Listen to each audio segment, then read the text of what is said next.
मी विलास आठवले, मी आहे बारामतीमध्ये। बारामती हे देशातील राजकारणाचं केंद्रबिंदू राहिलेलं आहे आणि म्हणूनच बारामतीकडे या वेळेलाही सर्वांच्या नजरा लागलेल्या आहेत। पण काल पुलगामा इथे दहशतवादी हल्ला झाला आणि आजही दहशतवाद्याच्या हल्ल्यात आपले जे मेजर आहेत ते शहीद झालेले आहेत। त्यामुळे संपूर्ण देशभरात संतापाची लाट उसळली आहे। संपूर्ण देशभरात निदर्शनं करण्यात येतात आणि संपूर्ण देशभरात कॅन्डल मार्च करण्यात येतोय आणि म्हणूनच TV9चं कर्तव्य आहे कार्यक्रम सुरू करताना या सर्व शहीदांना एक सलाम म्हणून आपण सर्वांनी बारामतीकरांनी श्रद्धांजली वाहूया।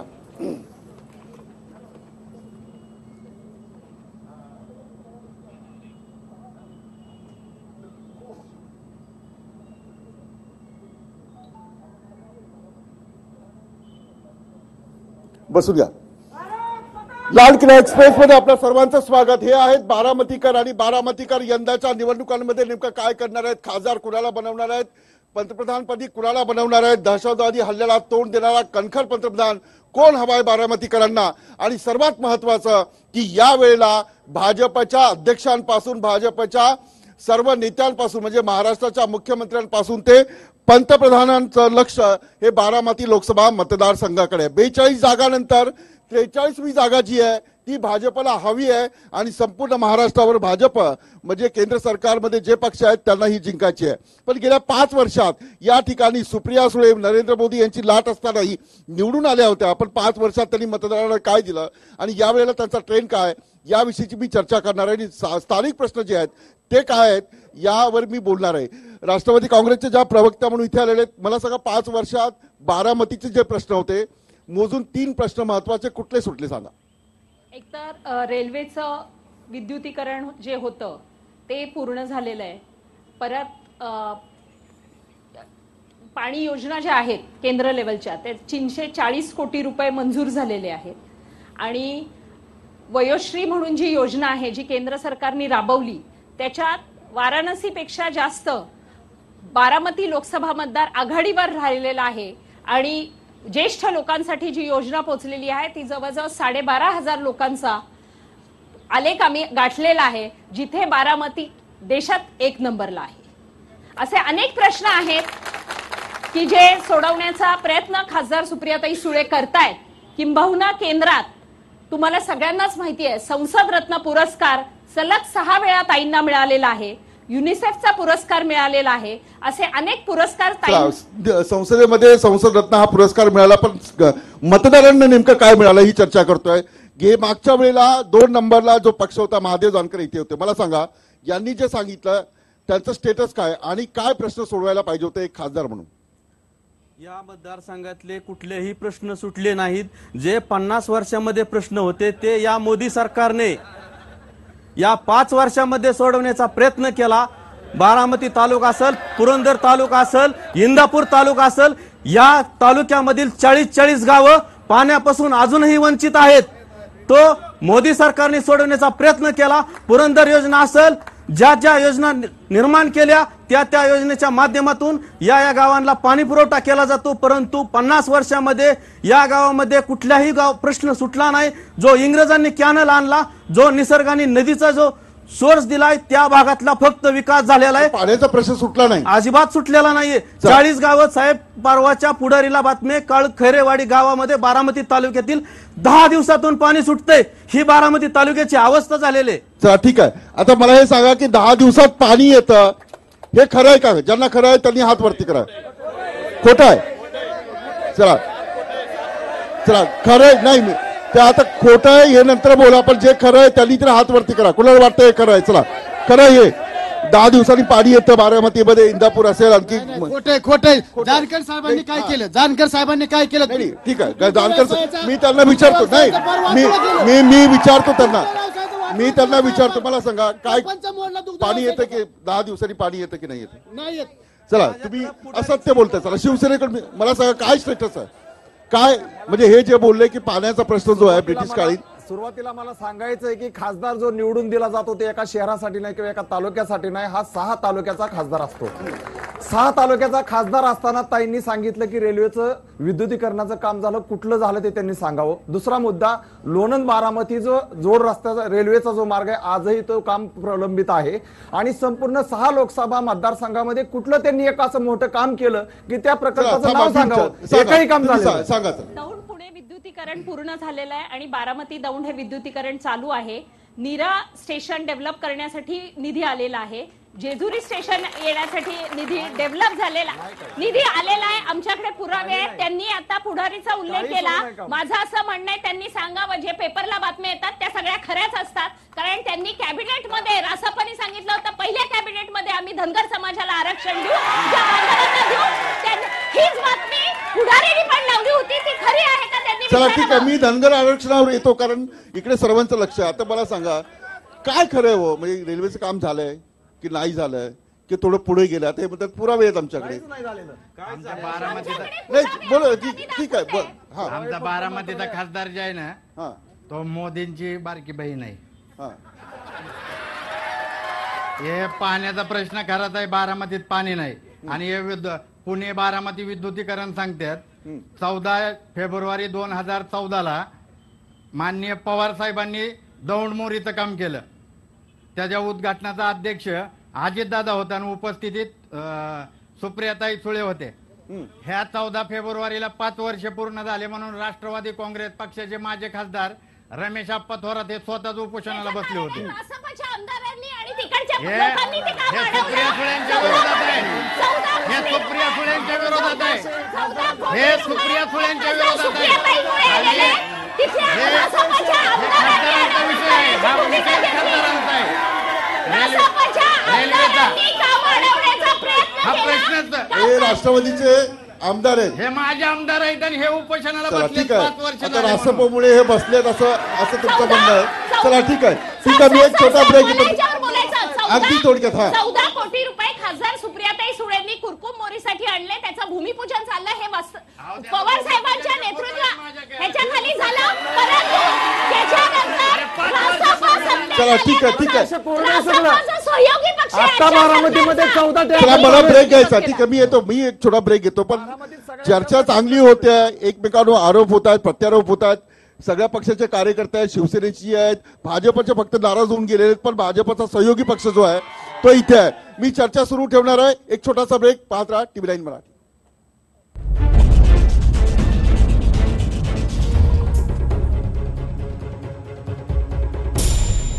ब्रेक नंतर पुन्हा एकदा स्वागत.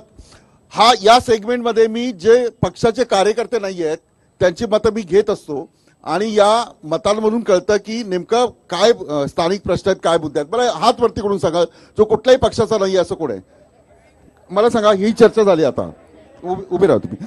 तर आणखी काय प्रश्न आहेत, म्हणजे 5 वर्षात आपल्या खासदारांनी काय करायला पाहिजे? तसं बघायला गेलं तर आमचा मूळ मुद्दा धनगर आरक्षणाचा, ज्या शारदा प्रांगणमध्ये आत्ताच ताईंनी सांगितलं की 4.5 वर्षात धनगर आरक्षणाचा मुद्दा अजूनही निकाली लागला नाही. आणि जे TISS जे टाटा इन्स्टिट्यूट ऑफ सोशल सायन्सचा अहवाल आमच्या माथी मारला गेला.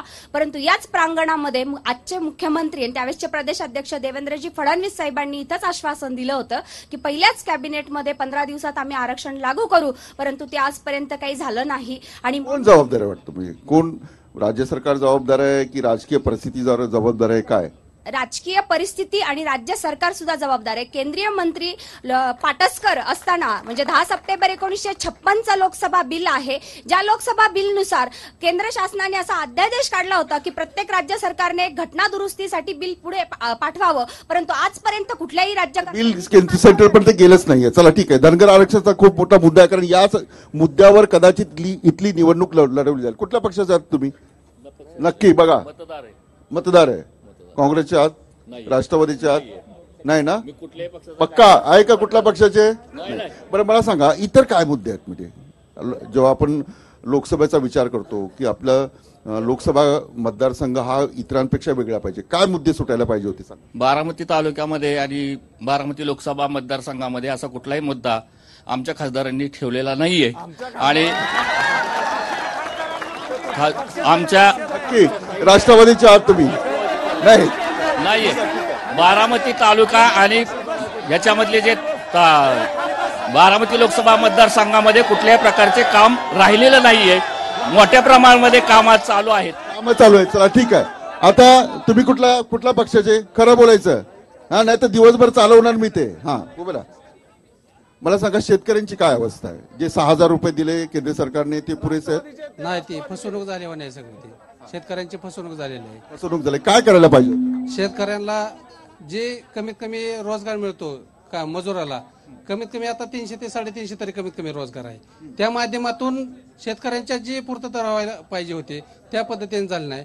आम्हाला एकच प्रधानमंत्र्यांना सांगावंसं वाटतं की जे तुम्ही इंदू मिलच्या जागेसाठी जे दिले ते मुंबईमधले, त्या 5 वर्षात तुम्ही त्या जागेसाठी एकदा तरी बोललाय का? एवढंच फक्त मला. ठीक आहे. इंदू मिलची जागा आहे. वंचित बहुजन आघाडीचे कार्यकर्ते आहेत. हा बोला काय? आता तिथे बीएसपी बसलेले आहेत, रासपा बसले, सगळे बसले, पण ते काय टेक्निकल जागा असते तिथं यंत्रणा कमी असते. मला सांगा काय 5 वर्षात काय दिसलं तुम्हाला? 5 वर्षात तर काहीच नाही. 60 वर्षात बी आमच्या शिक्षणाचा प्रश्न सुटला नाही. मला काँग्रेस, राष्ट्रवादी, बीजेपी सगळ्यांना प्रश्न विचारायचा आहे की शिक्षण सक्तीच आणि मोफत असताना बी ह्या शिक्षण संस्था पैसे घेतात, मग ह्याच्यावर हे लोक का काय कारवाई करत नाही? राहिलं ह्याचं हॉस्पिटलचं, हॉस्पिटल बॉम्बे नर्सिंग ऍक्टनुसार चालत असतं, पण इथं काही मेडिकल गिल्ड तयार केलेलं आहे ते राष्ट्रवादीला सपोर्ट करतं आणि ते राष्ट्रवादीचे बी पैसे लुटतं. कारण की जितकी आरोग्यसेवा योग्य प्रकारे चालवली जाते नाही आणि शिक्षणाचं तर बाजारीकरण लावलं आणि तसंच आमच्या आरोग्याचं बी बाजारीकरण लावलं. शिक्षणाचं बाजारीकरण आम्ही येतो. सगळ्यात महत्वाचा मुद्दा म्हणजे धनगर आरक्षण. राष्ट्रवादी, काँग्रेस, बीजेपी, शिवसेना सगळ्यांनी धनगरांना फसवलंय. आता जी आमची मागणी, जर तुम्हाला फेडायचं असेल तर धनगरांना फसवलं असं त्यांचं म्हणणं. अगदी थोडक्यात माझा प्रश्न जो आहे तो हा राष्ट्रवादीसाठी आहे. मी भाजपचा कार्यकर्ता आहे, बरोबर. प्रश्न असा आहे की कोणताही हमला झाला किंवा काही झालं की राष्ट्रवादीकडनं त्या हमल्याला रंग दिला जातो. तर मागे राष्ट्रवादीकडनं बोललं की हा भगवा आतंकवाद आहे, असं राष्ट्रवादीकडनं बोललं गेलं. हा प्रश्न खूप महत्वाचा आहे. कालच्या आतंकवादाचा रंग कोणता हे राष्ट्रवादी बोलली नाही, त्याचं उत्तर राष्ट्रवादीने द्यावं. बोला. ठीक आहे. म्हणजे हा भगवा आतंकवाद आणि असे मुद्दे काढलेले आहेत. ठीक आहे. काही लोकांच्या प्रतिक्रिया घेतलेल्या आहेत. भाजपच्या कार्यकर्त्यांनी इथे बोललेले आहेत, ते नाराज झाले होते, पण त्यांना मी संधी दिली. मी एक छोटा ब्रेक घेणार आणि ब्रेक नंतर खूप महत्वाचा प्रश्न. शरद पवार यांनी महागठबंधन सुरू केलेलं आहे. देशभरात चर्चा आहे. नरेंद्र मोदी वर्सेस राहुल गांधी अशी लढाई गेल्या 5 वर्षात पाहायला मिळते आणि त्यातच ममता बॅनर्जी असेल, चंद्रबाबू नायडू असेल, शरद पवार असतील, अखिलेश यादव असतील, यांचं एक वेगळं राजकारण सुरू आहे आणि या राजकारणावर बारामतीकरांना काय वाटतंय ही चर्चा एका ब्रेक नंतर. पाहत राहा TV9 मराठी.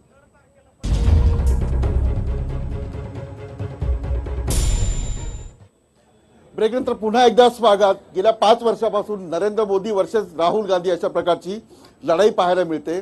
कुणी कुणाला पप्पू म्हटलं, कुणी कुणाला चौकीदार चोर असं म्हटलं आणि म्हणूनच 2019ची निवडणूक ही अत्यंत महत्वाची आहे. देश एका वेगळ्या वाटेवर उभा आहे. याचं कारण असं की काल पुलगामामध्ये दहशतवादी हल्ला झाला आणि आजही एक हल्ला झाला. अशा परिस्थितीमध्ये या देशाला आंतरराष्ट्रीय स्तरावर किंवा देशातील जी असुरक्षितता आहे ती कायम ठेवण्यासाठी कसा पंतप्रधान पाहिजे याविषयीचा मी सर्वे थेट लोकांकडून घेत असतो.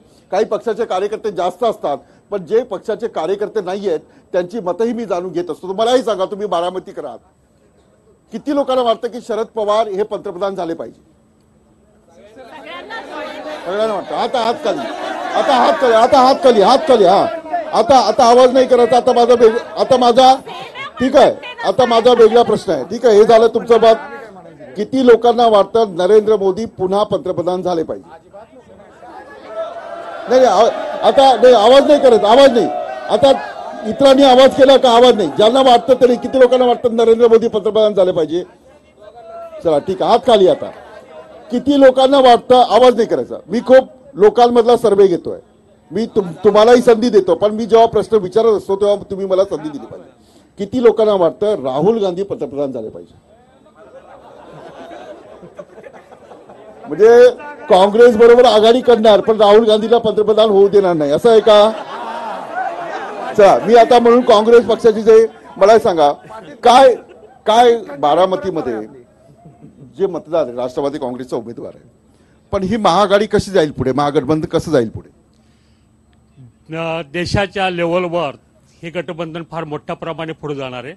लोकांना कळून चुकलंय की मोदी साहेब यांनी काम केलं, वचनं केली, त्याप्रमाणे कामाची पूर्तता केली नाही आणि राहुल गांधीकडे लोक अपेक्षेने पाहत होते. 3 राज्यामध्ये आम्ही जी वचनं दिलेली ती वचनं त्यांनी पूर्ण केलेले, शेतकऱ्यांची कर्जमाफी केलेली आहे. याप्रमाणे आम्हाला अजूनही राहुल गांधीच हे पुढे जातील आणि देशाला पुढे नेतील असं अजूनही वाटत आहे. ठीक आहे. आता नाही तुमच्या आहेत ना, तुम्ही कुठल्या पक्षाचे आहेत? शैलजा. हा, मी ते विचारतो. मला किती शिवसेनेचे किती लोक आहेत इथे? हात वरती करा. आता तुमच्या शिवसैनिकांना माझा प्रश्न आहे, राहुल गांधी पंतप्रधान झाले पाहिजे का नाही झाले पाहिजे? नरेंद्र मोदी झाले पाहिजे का? झाले पाहिजे. नरेंद्र मोदी झाले पाहिजे, पण तुमची आघाडीच नाही अजून. हा, ठीक आहे. हा, 23-25चा फॉर्म्युला झालेला, 144 144चा फॉर्म्युला झालेला आहे. मग अशी तुम्ही साहेबांना विचारलं की देशात तुमची हे कसं चाललंय साहेब? बारामती लोकसभा मतदारसंघामध्ये असं आहे, काँग्रेसचा फक्त वापर करून घेतात. काँग्रेसचाच ह्यांना कार्यक्रम दाखवणार आहे, सेना तर दाखवणारच आहे, पण हर्षवर्धन पाटील, संग्राम थोपटे, राहुल कुल ही सगळी मॅन ऑफ दी मॅच आहेत होणाऱ्या नवीन खासदाराची. सेना भाजप तर त्यांच्या बरोबर आहेतच, छोटे असतील पण ते स्वतः फॉर्म्युला झालाय, तयार आहे. चला, ठीक आहे. पण अजून चर्चा सुरू आहे असं म्हटलं जातं. मला सांगा, विद्यार्थी किती आहेत इथे? विद्यार्थी किती आहेत? आणि पक्षाचे जे नाही आहेत ते कुठल्या पक्षाचा आहे तू? नक्की मला सांग, पंतप्रधान कसा पाहिजे तुला? म्हणजे नरेंद्र मोदी हवेत की राहुल गांधी हवेत? कोण हवेत? जो देशाच्या हिताचा निर्णय घेईल तोच पंतप्रधान हवाय. कोण घेऊ शकतो? आपण जेव्हा वाचतो टीव्हीच्या आत, जो देशाच्या हिताचा जो निर्णय घेईल तोच पंतप्रधान हवाय. मात्र बोलू द्या, बोलून द्या. अशी जबरदस्ती नाही चालला. हा, बिंदास बोल. जो देशाच्या हिताचा जो निर्णय घेईल तोच पंतप्रधान आम्हाला हवाय. कोण दिसत नाही आता सध्या यामध्ये कोण दिसून येईल? कोणी दिसत नाही. चला, ठीक आहे. आणखी कोण? विद्यार्थी. हा हा, कुठल्या पक्षाचे आहेत तुम्ही? नक्की मला सांग की हा देश एका वेगळ्या वाटेवर उभा आहे. दहशतवादी हल्ला झाला, शेतकऱ्यांचे प्रश्न आहेत, अनेक प्रश्न आहेत. कसा पंतप्रधान पाहिजे? नरेंद्र मोदींनी 5 वर्षात जे केलं ते योग्य केलं का, की काय बदल करायला? नाही, देशाचं पंतप्रधान असा हो की त्याला देशाचे सर्व निर्णय घेण्याची क्षमता त्याच्यात असावी. कणखर नेतृत्व देणारा पंतप्रधान असावा. चला, ठीक आहे. मी तुमच्याकडे येणार होतो, माझ्याकडे खूप वेळ आहे.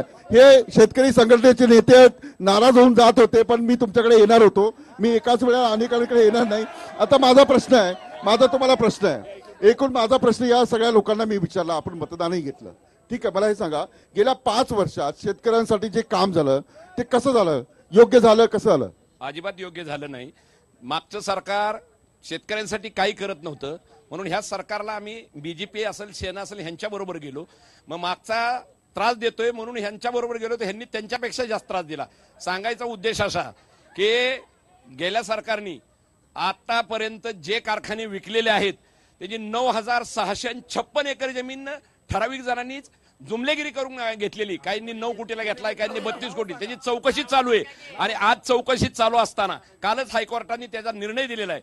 दुसरी गोष्ट, पुणे जिल्ह्यात FRP संदर्भात जो प्रश्न असेल, मग त्या विनोद तावडे साहेबांचा श्रीनाथ मस्कोवा असेल, बारामती शुगर बारामती ॲग्रो असेल, दौंड शुगर असेल, माळेगाव सहकारी साखर, यांची परिस्थिती असताना सुद्धा FRP देत नाहीत. मग शेतकऱ्यांनी काय करायचं? त्यांचा पाण्याची परिस्थिती जबाबदार आहे. मी अनेक लोकसभा मतदारसंघात फिरलो, FRP मिळतच नाही. सरकार किती जबाबदार आहे सांगा? सरकारने त्यांच्यावर आरआरशी केल्यानंतर कारखान्याच्या बाबतीत जे साखर आहे ती विकलीच नाही पाहिजे ना, ह्यात सरकारच जबाबदार. अहो, सुभाष मंत्री देशमुख साहेब ह्यांच्याकडे जर 400-500 कोटी थकीत असत, मग सहकार मंत्री जर हा असा असला तर ठीक आहे. आता हे तुम्ही इथे उमेदवार महादेव जानकर मंत्री आहेत, FRP का देत नाही हो? म्हणजे तुमच्याकडे कारवाई करण्याची ताकद आहे, तुम्ही आदेश देऊ शकता FRP द्या म्हणून. अनेक मतदारसंघात जे कारखाने आहेत तिथे FRPच मिळत नाही आणि त्याच्यामुळे शेतकऱ्यांचा रोष आहे. बोला. 50 वर्षामध्ये FRP दिली नव्हती, परंतु या देवेंद्रजी फडणवीस सरकारने जो 48 रुपये इथेनॉलला दर होता तो 59 रुपयावरती नेला. जो 2900 रुपये उसाला भाव हा हमी भाव होता. हे फक्त काँग्रेस आणि राष्ट्रवादीकडे जे सहकार क्षेत्र आहे, भाजपकडे शिवसेनेकडे कुठलाही सहकारी साखर कारखाना नाही, परंतु या काँग्रेस आणि राष्ट्रवादीवरती दबाव आणून 2900 रुपयाचा 3100 रुपये भाव या एफआरपी का दिली नाही, भाव दिला आता. हे बघा हे काय बोलतात, बोला शिवसेनेचे प्रवक्ते काय बोलतात, मी येतो नंतर तुमच्या. जो एफआरपीचा मुद्दा आहे तो अतिशय महत्वाचा मुद्दा आहे आणि मिळते की नाही प्रत्येक मिळते? शेतकऱ्याच्या नाही, प्रपंचाचा मुद्दा आहे. मिळते की नाही मिळते? मिळत नाही आणि त्याला जबाबदार राष्ट्रवादी आणि भाजप हे दोघं एकमेकाच्या गळ्यात गळे घालतात. कारण संपूर्ण महाराष्ट्रामध्ये सहकार सम्राट हे राष्ट्रवादी आणि काँग्रेसचे आहेत आणि आताचे जे सहकार मंत्री ते बीजेपीचे आहेत. यांचा अंतर्गत साठवलोट आहे. शेतकऱ्यांच्या वाली कोणी नाही. खासदारांनी उपोषण केलं का? इथले खासदार मांडले का? एफआरपी म्हणून राष्ट्रवादी मांडते का? नाही मांडत. तुमचं आता भाजपचं केली नाही. उत्तर घेऊया. हा अध्यक्ष आहेत महादेव जानकर, त्यांची छोटी बहीण पंकजा मुंडेंच्या कारखान्याने एफआरपी दिला का हे त्यांनी सांगावं.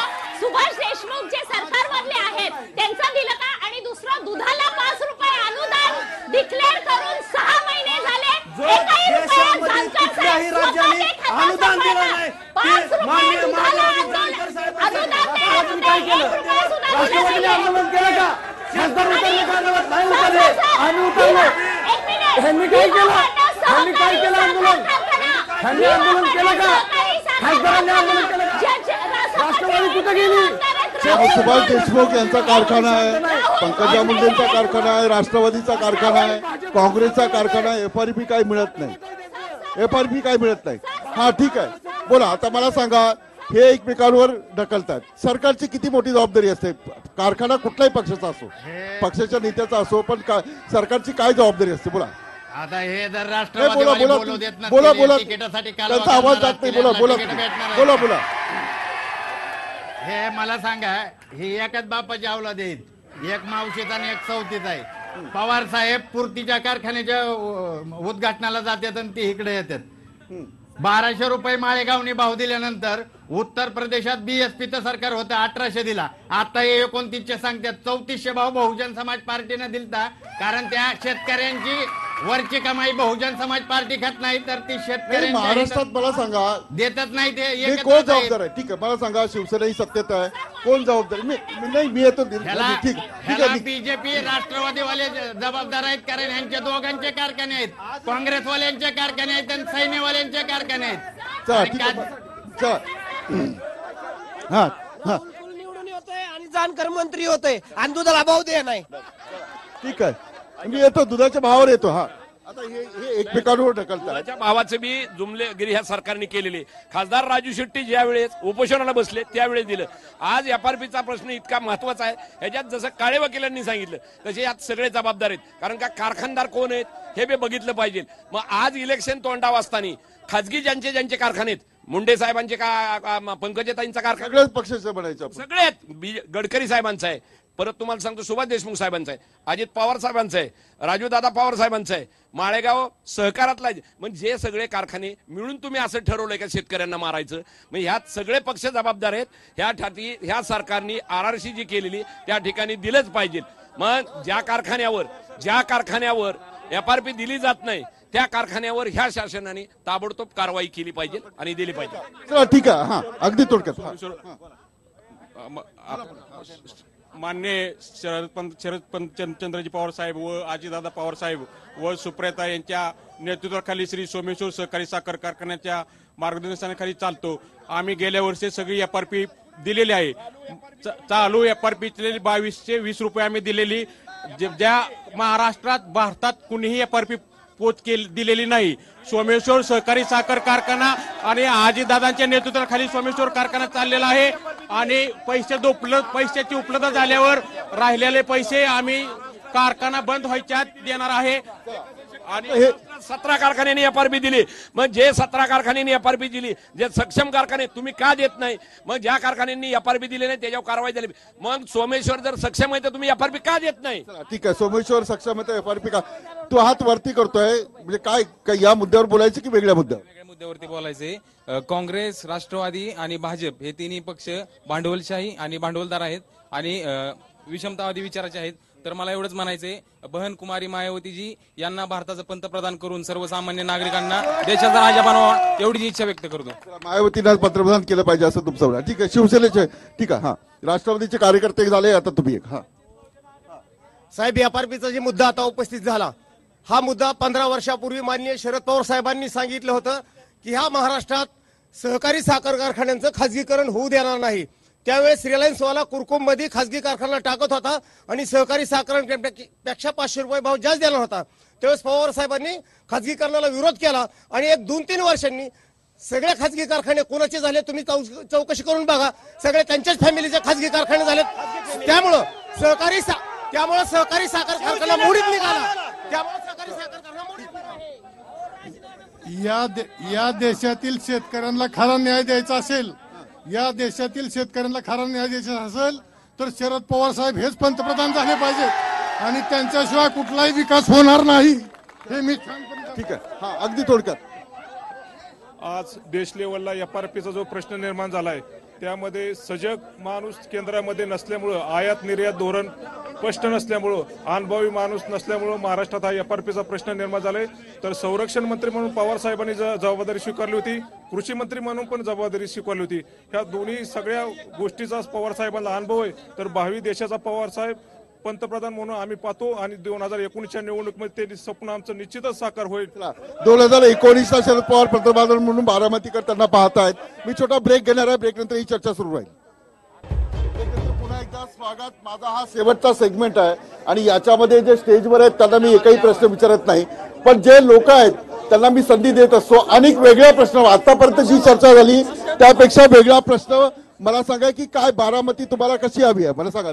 तुम्ही राष्ट्रवादी काँग्रेसच्या आहात, बारामती कसं म्हणजे कसा खासदार पाहिजे आणि कशी दिसली पाहिजे? खासदार आमच्या सुप्रियाताईच पाहिजेत आणि आमच्या देशाचे पंतप्रधान शरद पवार साहेबच पाहिजेत आणि किती कुणी रिटून बोला आम्ही येणार, पण आमचे साहेबच येणार. शरद तुमचे साहेबच येणार. चला ठीक आहे. या बाजूला नाही राष्ट्रवादी नाही. हा, अगदी थोडक्यात. कुठल्या पक्षाचं आहे तुम्ही? कुठलाच पक्ष. मला सांगा, बारामती हे म्हणजे मुख्यमंत्री सुद्धा बारामतीचे झाले, संरक्षण मंत्री झाले आणि देशातील केंद्रीय नेते झाले. कशी दिसायला पाहिजे बारामती? लोकसभा फक्त शहर नाही, बारामती लोकसभा हे विकसनशील होतं आणि विकास त्याचा उत्तरोत्तर वाढत गेला. आणि काही ठिकाणी पाणी येत नाही 10 दिवस, काही ठिकाणी पाणी येत नाही, काही ठिकाणी. सर मला एक म्हणायचंय, माझा प्रश्न शिवसेनेला होता, 40 वर्ष युतीमध्ये सडून सुद्धा त्यांना आणखी एकदा सडायचे, धोका देणाऱ्या कमळाच्या प्रेमात वाघोबाला का पडायचे? ठीक आहे. अरे वा, अगदी. हा, कुठल्या पक्षाचे तुम्ही? राष्ट्रवादी झालेलं एक राष्ट्रवादी. अगदी थोडक्यात. चला. देशामध्ये काँग्रेस आणि राष्ट्रवादी सरकार असताना शरद पवार साहेबांनी 72,000 कोटी सरसकट माफ केले त्यांनी. भाजप सरकार, राष्ट्रवादी आणि काँग्रेस सरकारने 72. ठीक आहे, सरसकट माफ केले. मी या बाजूला गेलो नाही. ठीक आहे. नाही ठीक आहे. हा, मी सर्वप्रथम संपूर्ण महाराष्ट्राला सांगू इच्छितो, महाराष्ट्राचे बारामतीचे शरद पवार 3 वेळा मुख्यमंत्री होते आणि 2 टर्म कृषी मंत्री होते, पण ह्या शरद पवारांनी एकदाही दुधाला हमी भाव डिक्लेअर केला नाही. परंतु महादेवराव जानकरांनी खाता हातामध्ये घेतल्यानंतर पहिल्यांदा दुधाला हमी भाव डिक्लेअर केला, जो कुणीही दिला नाही. आणि धनगर आरक्षणाची भूमिका जी राष्ट्रवादी काँग्रेसचे नेते. दुसरा काय मुद्दा सांगा साहेब. आजपर्यंत विकास कुठं विकास झाला? विकास तर कुठेतरी स्टेजवर असतो, नाही तर 4 भिंतीच्या आतमध्ये असतो. विकास म्हणजे काय कुठे आहे का? काय व्हायला पाहिजे होतं सांगा बघू. आजपर्यंत आमच्या समाजाचा किंवा बहुजन समाजाचा कुठलाही विकास झालेला नाहीये. कुठलाही घरकुलाचा असेल, कुठला पाणीचा असेल, कुठला झोपडपट्टीचा असेल, कुठलाही विषय विकास कोणी विषय हातात घेत नाही. हा, म्हणजे विकास झाला असं म्हणतात. आजपर्यंत झोपडपट्टीच्या आश्वासन दलित वस्त्यांना फसवलं गेलंय आणि कुठलाच विकास आजपर्यंत झाला नाही. त्यामुळे दलित वस्तीचा जो प्रश्न आहे तो कायम तसाच राहिला आहे आणि ती माणसं अजून सुद्धा पत्र्याच्या घरात राहतात. आता तुमचे खासदार आहेत, यांनी जो प्रश्न उपस्थित केला की म्हणजे सगळे पत्र्याच्या घरात राहतात, तुम्ही खासदार म्हणून तुमची भूमिका आहे, मला सांगा काय? संविधान स्तंभ जो आपण संविधानाचा सन्मान करतो तो पूर्ण भारतात नाही तर बारामती लोकसभा मतदारसंघात कमी दरात घरं हा बारामतीत झालेला आहे, शहरात झालेला आहे. आता सांगितलं, मतदारांनी सांगितलं काही झालं नाही. दुधाच्या अजिबात नाही, दुधाचा भाव नाही, संविधान धारण्यावरती काय नाही बोलले. सरकारने डिक्लेअर केलं, एकही रुपया. चला, तुम्ही सरकारमध्ये आहात, त्यांनी हा मुद्दा उपस्थित केला आहे की लोक असे बाहेरच राहतात. 50 वर्षामध्ये जे झालं नाही ते या देशाचे पंतप्रधान नरेंद्रजी मोदींनी 1,70,000 कोटी लोकांना घरे हे म्हणतात देण्याचा ते संकल्प यांनी केला. केला आता तुम्ही आणि म्हणतात ते केलं. ठीक आजही आहे, तुम्ही सर्वजण या कार्यक्रमात सहभागी झाला. मी शेवटची प्रतिक्रिया, चला एक महिला म्हणून कुठल्याही पक्षाचा 15 लाख कधी येणार? तुमच्या खात्यावर 15 लाख नाही आले, सगळ्यांच्या खात्यावर नाही आले. मी कार्यक्रम थांबवतो. आपण आपल्या सगळ्यांचे आभार. पण सोमवारी पुन्हा आणखी एका लोकसभा मतदार TV9चा लाल किल्ला एक्सप्रेस जाणार आहे आणि तिथल्या लोकसभा मतदारसंघातील मतदारांचं मत ऐकून घेणार आहे. आपण पाहता TV9.